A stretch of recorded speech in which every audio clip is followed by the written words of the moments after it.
that which is best in humanity. And for that, the entire world will always be grateful. And I'm reminded of it particularly because I see the very same qualities coming to the forefront again, as the world once again faces a challenge that is in some ways even more serious than the threat of global fascism was more than a half-century ago.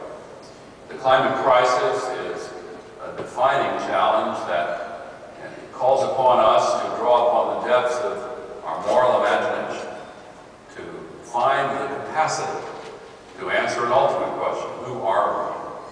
What is our duty to those who will come after us?